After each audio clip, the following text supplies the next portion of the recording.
In real life, we are looking at the town of Wismar, a town in northern Germany on the Baltic Sea.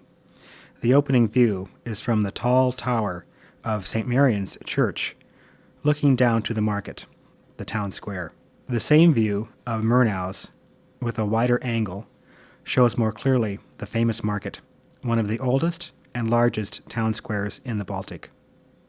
A 1930s bird's-eye view of Wismar before the nave of the church was destroyed in World War II.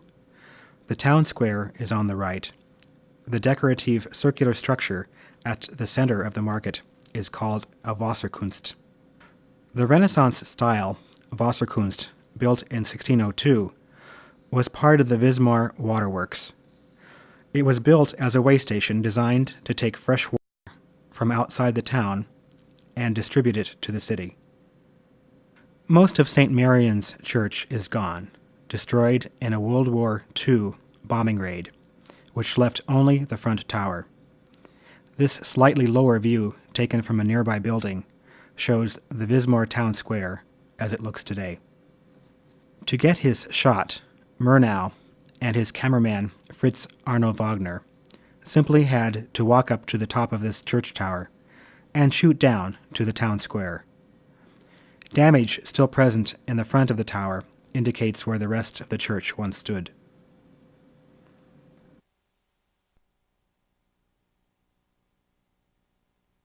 This beautiful, well-groomed neighborhood in Lübeck was one of the first set of buildings in Germany constructed for public housing. The street and neighborhood are completely unchanged from the day Nosferatu was shot.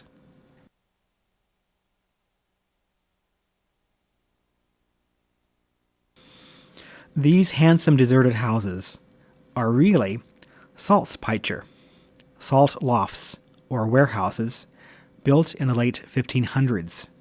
Since Murnau's filming of Nosferatu, these historical landmarks have been preserved and restored, and if for sale, would be one of the most expensive pieces of real estate on the Baltic coast. The Norwegian painter, Munch, also was drawn to the morose, haunting quality of these buildings. He sketched them in 1902. It is an open question as to whether Murnau knew of Munch's work, or whether this was a personal discovery of Murnau's while in Lübeck. The salt lofts, along with the Holstein Gate, seen from the other direction. The Holstein Gate, with these warehouses, have become a signature skyline for the town of Lübeck. Salt, the white gold of the north, was one of the reasons for Lübeck's early wealth and prosperity.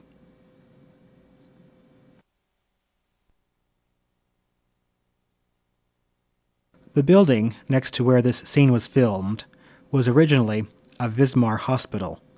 It is now a museum, the house and yard completely unchanged from 1921. Another view of the yard and fountain.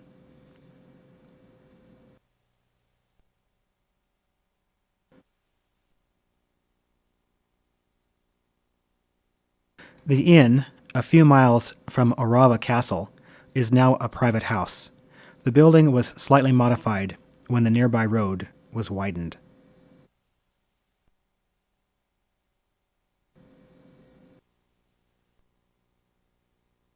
This shrine, now with a fence, has been moved slightly from when Murnau used it in Nosferatu.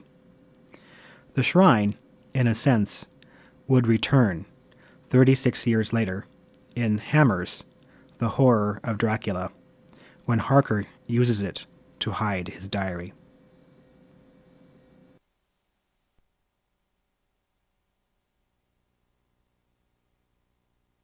A view of Orava Castle, originally built in the 13th century and perched spectacularly high on the rocks above the Orava River, the castle controlled the route between Slovakia and Poland.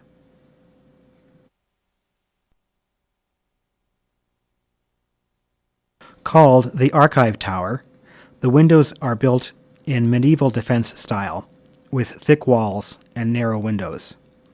The castle's torture chamber is located in this tower.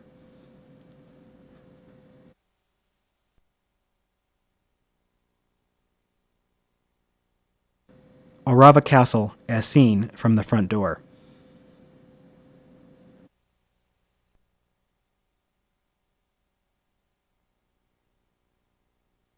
Orava Castle is truly medieval, giving scenes like this a documentary-like authenticity.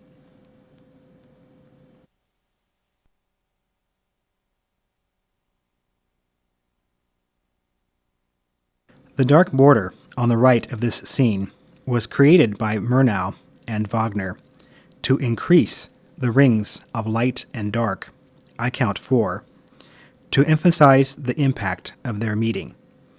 Visually, Hutter and Orlok are now at the center of a bullseye. This archway is found just after entering the main door. The wires going upward to the right are electrical cables. Notice the real archway has no dark border present.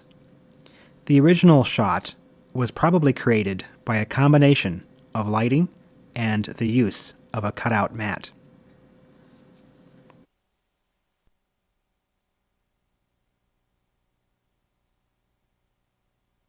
The Orava Castle steps today. Lumber on the left has been gathered for a restoration project on another part of the castle. Like many castles, Orava was built and rebuilt. At least 4 different architectural styles are present: Romanesque, Gothic, Renaissance, and even Neo-Gothic.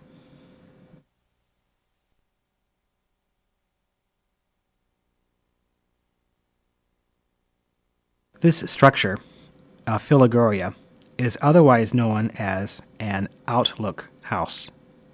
Built in the 1800s, it provides a breathtaking view of the Orava River and the surrounding valley.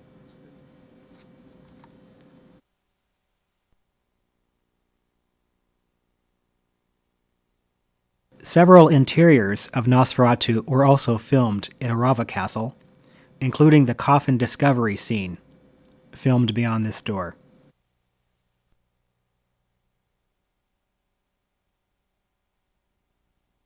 Letters and statements by the actors and crew give contradictory evidence of the locations used in Nosferatu. Cameraman Fritz Arno Wagner wrote to Lottie Eisner that the beach locations were filmed in Heligoland. Heligoland is a small island in the North Sea. Yet Heligoland is also a general name for the entire North Sea area, not just the island.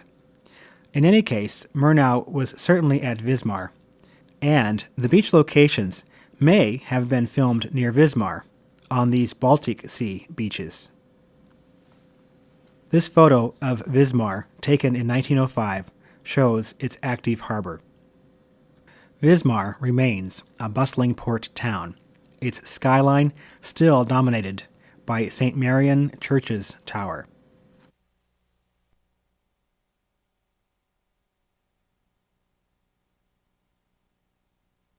The Wismar Gate, one of the most famous and historic structures in the city, was built in the 15th century to control traffic from the town to the docks. The Wismar Gate has a very different appearance when one can see the entire structure.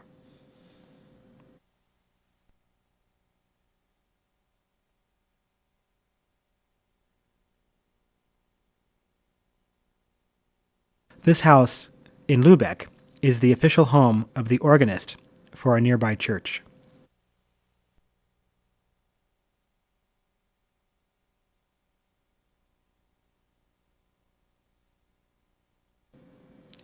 After watching me wander Lübeck for days, trying to find this street, the locals took pity, and with the help of a librarian, I was pointed to this address. The area suffered severe bomb damage in World War II. It is the one location in Nosferatu unrecognizable today.